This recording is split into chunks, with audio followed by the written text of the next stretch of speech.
সংসারে ভালো থাকতে হলে নাকি সবসময় চুপ থাকতে হয়, সবকিছু মানিয়ে নিতে হয়। তর্ক কখনোই ভালো কিছু আনে না। তাই ভালো থাকার জন্য সবসময় চুপ করে থাকাই নাকি শ্রেয়। এই কথাটা একদম সত্যি। আসসালামু আলাইকুম এভরিওয়ান, কেমন আছেন আপনারা সবাই? আমরাও ভালো আছি আলহামদুলিল্লাহ।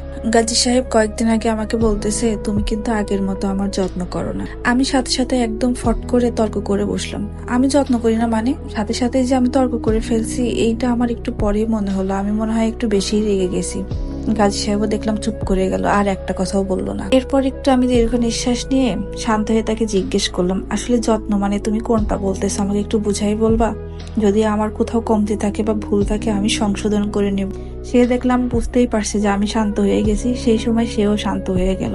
আমাকে বলতেছে যত্ন মানে আমি যেমন আগে অফিসে গেলে তুমি সকালবেলা উঠতা, অফিস যাওয়ার সময় হেলমেটটা আমার সামনে এনে দিতা, কি সুন্দর বাহিরে যাওয়ার দোয়া আয়তাল কুরসি 3 কুল পরে আমাকে ফু দিয়ে দিতা, অফিসে পৌঁছানোর একটা সময় তুমি বুঝেই যাইতা যে এই সময় আমি অফিসে পৌঁছাই গেছি, সাথে সাথেই ফোন দিতা অফিসে পৌঁছেই গেছে কিনা।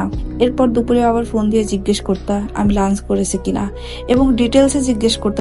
এরপর বিকেলে আবার ফোন দিতা, বলতো বাসায় কখন আসবা, বাসায় কখন আসবা। আবার কসাই বাজার আসার আগে যেন আমি ফোন দেই যেন তুমি গেট খুলতে পারো তাড়াতাড়ি। আবার এর মাঝখানে কলেজের সামনে গেলে বারবার ফোন দিতা, বাসায় কখন আসবা, বাসায় কখন আসবা, রান্না করতে হবে, তাড়াতাড়ি চলে আসবা, একসাথে বসে কত গল্প করব সেই কথা বলতা। সারা রাত ধরে ঘ্যানর ঘ্যানর করতা, দুষ্টামি করতা অনেক বেশি। এখন আর কোনো কিছু বলো না তুমি।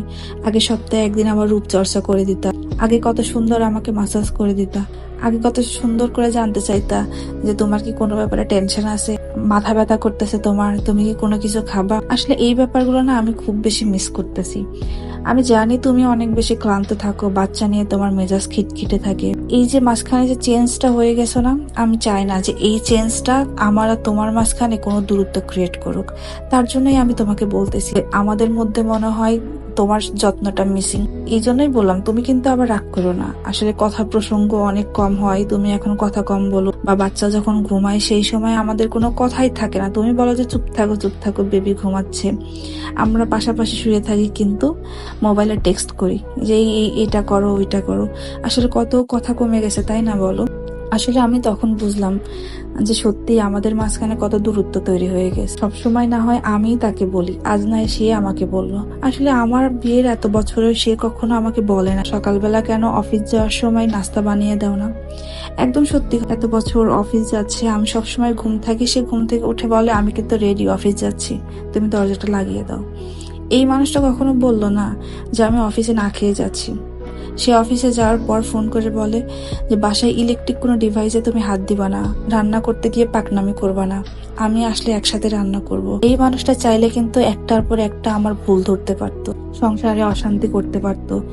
এই মানুষটা ঠিক কতটুকু ত্যাগ বা কতটা স্যাক্রিফাইস করছে আমার জন্য, এটা আসলে বলে আমি শেষ করতে চাই। সময় যদি আমি আরো তার সাথে তর্ক করতাম না যে তুমিও তো আমার জন্য কোনো যত্ন করো না এই সেই, তাহলে হয়তো আরো বেশি ঝামেলা হয়তো, সংসারে অশান্তি হয়তো।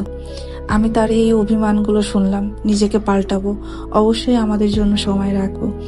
এই যে আমাদের মাঝখানে যে কথাটা বললাম না, এতে আমাদের সম্পর্কটা অনেক ভালো হবে। আশা করি যেই ব্যাপারগুলো সে আমাকে বললো আগে যেগুলো করতাম, এই যে সে পার্থক্যটা করতে পারছে না, এই পার্থক্যটা মানেই কিন্তু আমাদের সম্পর্কের দূরত্ব। তাই আমি আর ওই কাজগুলো কখনোই করব না যে কাজগুলোতে আমাদের সম্পর্কের দূরত্ব তৈরি হয়। আর আমিও তার প্রতি আগের মতো যত্নশীল হব, আর সে তো আমার প্রতি যত্নশীল সবসময়। আর আমাদের সকলেরই উচিত নিজেদের কোনো কমতি হলে সেই ব্যাপার একে অন্যকে জানানো, যেন সম্পর্কের দূরত্ব তৈরি হওয়ার আগেও যেন এই ব্যাপারগুলো শেষ করে দিতে পারি। সবাই আমাদের জন্য দোয়া রাখবেন। ভিডিও ভালো লাগলে লাইক কমেন্ট শেয়ার করবেন।